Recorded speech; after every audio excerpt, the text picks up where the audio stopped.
This exhibition comes in two parts: works selected from the Creative Foundation collection, which you see here in the ballroom of the Grand Hotel in Folkestone, and in the palm court at the front of the hotel, John Eveleigh's paintings.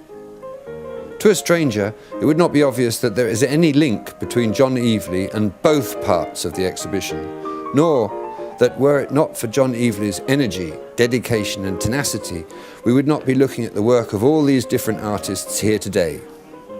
The connection is twofold. John was responsible for raising the funds to acquire these works in the first place when he was director of the Art Centre at the Metropole next door. Without going into the saga, with which I believe you're all familiar, of how the collection was lost and found, retrieved and disputed over, the deeper connection is that these two exhibitions do more than illustrate, they actually represent the dichotomy of John Eveleigh's work in the arts. The artist-painter on one hand, working in creative solitude, the mover and shaker on the other, on a mission to bring art into the mainstream of everyday life. Let's start at the beginning. John Eveleigh was born in 1926 into a musical theatre family. His mother was a dancer, his father a director of music, conductor and orchestra leader, his much older sister, already a rising star on the West End stage, his 5-year-old brother, who was to go on to make his life in music. Family fortunes fluctuated from theatrical digs to country seat and back again. After a boyhood on a moorland estate in northeast Yorkshire, John was sent to the West Country to boarding school. His mother, always adamant that any artistic ability in her children should be fostered, encouraged and pursued, thought Claysmore was a good choice of school for her two boys, due to its emphasis on painting and music as a vital part of their education. A brilliant young pianist, it seemed for a time that music might be John's course in life, but encouraged and nurtured by an inspirational art teacher, John began to devote himself to painting, and in cahoots with his best friend David Coster, John's school days were taken up with sport, literature and dreams of art. The background to all this was calamity. 13 years old when war was declared on Germany, and barely 15 when his beloved older sister died of tuberculosis.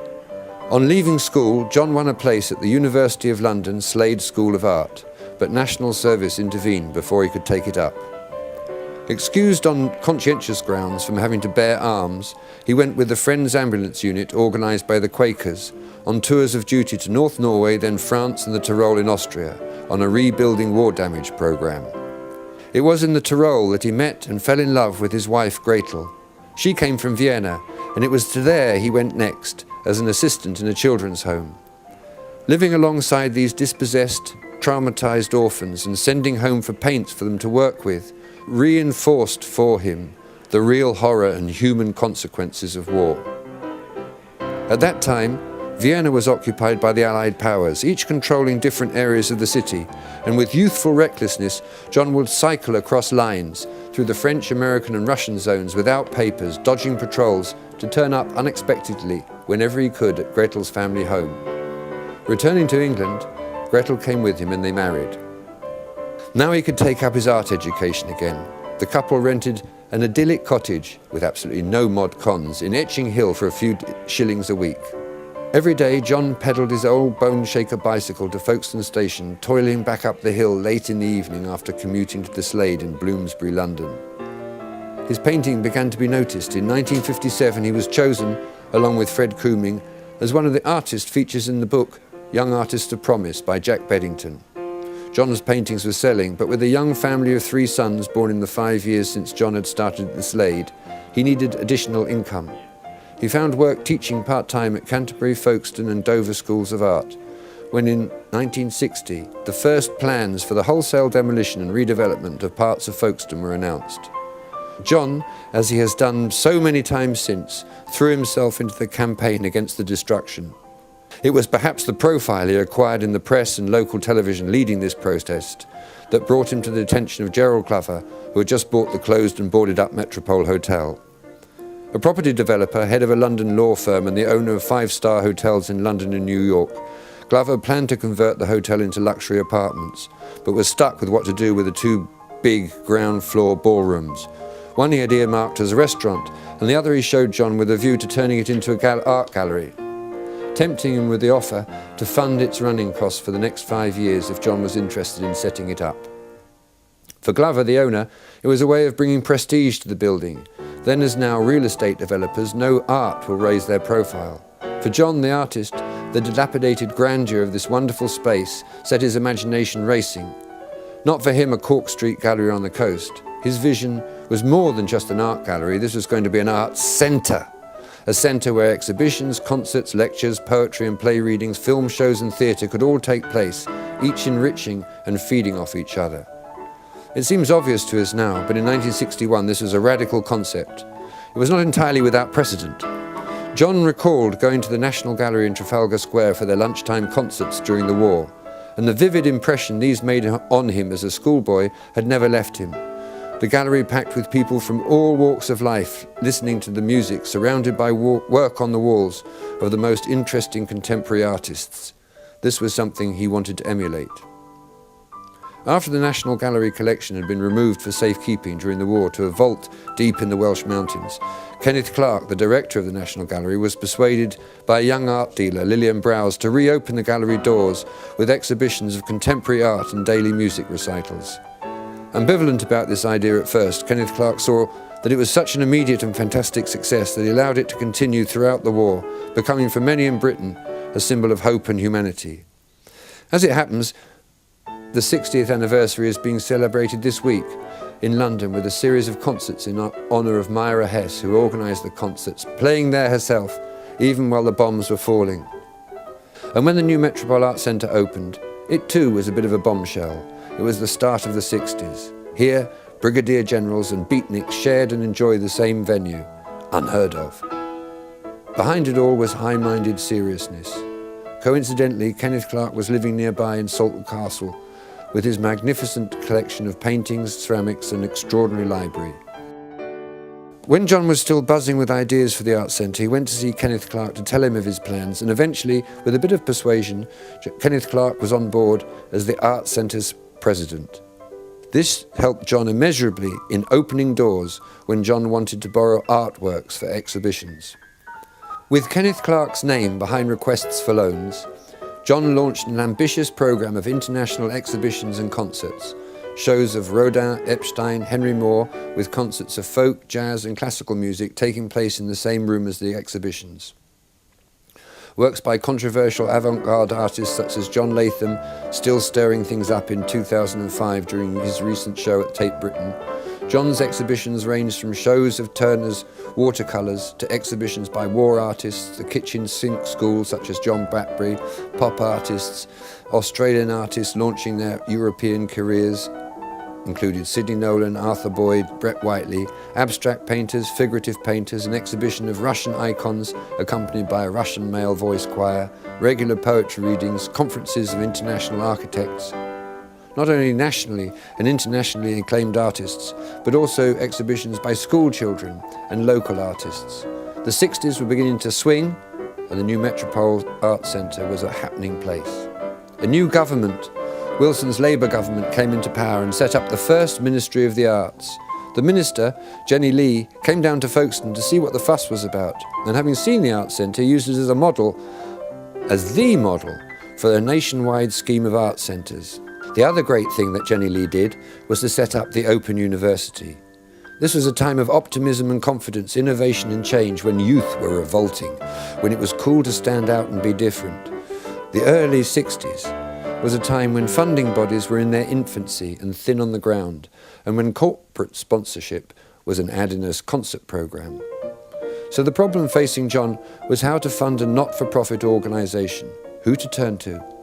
An artist turns to friends and patrons for support, so it was only natural, once John had thought of approaching the public directly, to ask ordinary people to make annual subscriptions to help to fund the Art Centre, and also remembering his time with the Quakers, for John to instigate the idea of asking them to be friends of the Art Centre, and for patrons, asking philanthropists and organisations with greater funds at their disposal to give support and subscribe to the idea of the Art Centre.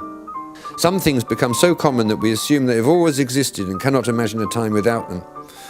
So it is odd to think that the terms Art Centre and Friends originated here in Folkestone as names dreamed up by John Eveleigh when he was cooking up his ideas for how to bring culture of an internationally recognised standard to the local level, to break the London-centric model. As for other universally familiar concepts in our cultural landscape, one name he did not change was exhibition organiser. John was organising complex international loan exhibitions, juxtaposing the contemporary and antique in complementary ways that we would judge, in today's parlance, as implementing an innovative and far-reaching curatorial policy. John decided that Folkestone would benefit from the acquisition of works of art by artists exhibiting at the Art Centre to form a permanent collection which could be added to over the years. It was a project close to his heart, and he set up a committee and advisory panel expressly for the purpose, with the aim of forming a permanent collection to enhance the environment around and alongside the changing temporary exhibitions and other cultural events at the Art Centre, as well as the studios at the Metropole where art classes were taking place. Having raised funds from various sources, both public and private, John and his committee purchased the best and most interesting examples of the artwork they could afford, some of which you see here today. John did not see his time at the Art Centre as a springboard for a high-profile career in arts administration and management as he could have done. Offered the directorship of the Museum of Modern Art in Oxford, he declined and concentrated instead on his painting and teaching. Throughout the time John was involved with the Art Centre, he was teaching. He was appointed head of foundation at Folkestone School of Art and later organised and taught adult education art. John is still in touch and friends with some of the students he inspired. In his middle years, a wonderful new opportunity presented itself to John, and he and Gretel moved to Australia for over a decade, initially as head of fine art at Wollongong University south of Sydney, and subsequently at James Cook University in Queensland in the north of Australia. I can do no better than quote the words of his Vice-Chancellor at Wollongong University, Ken McKinnon. As always, John Eveleigh put his whole personality into the effort to improve the arts on many levels. He set up the Long Gallery at the University of Wollongong. His students have learned not only from his creative skill and experience, but also from the example of his devotion to his art. The university has been enriched by the permanent collection which John Eveleigh has nurtured so carefully. He has used with great determination his contacts in the art world to bring work of notable Australian artists to the collection.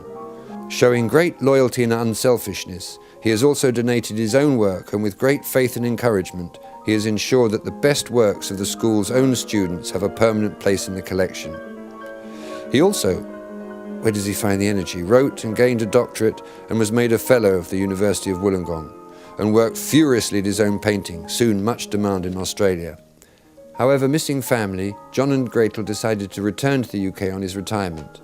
He has been in Folkestone since, concentrating on painting, filmmaking and still campaigning, as you all know.